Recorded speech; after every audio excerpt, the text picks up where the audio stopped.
Hey everybody, welcome back. It has been a while. Sorry for not uploading for so long, but I had a lot of stuff to do for school and some other projects and work, so I just did not have the time to work on videos. I had a concerned viewer contact me and asked if I was going to stop with YouTube completely, and that is not the case at all.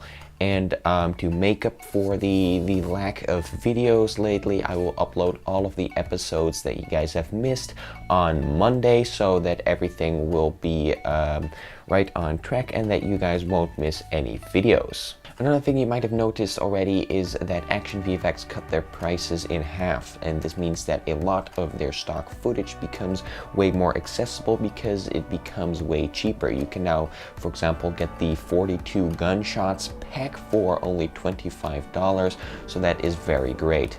And the last thing for this video is that I want to know what kind of videos you guys want to see, what kind of tutorials or topics you want me to cover. So definitely put that in the comments section below. Don't forget to like and subscribe if you haven't already, and I'll see you Monday with all of the videos that you guys have missed. Bye-bye. Hi there, thanks for watching. Click here to see my latest video, click here to see a highlighted one, and click here to subscribe to my channel if you haven't already.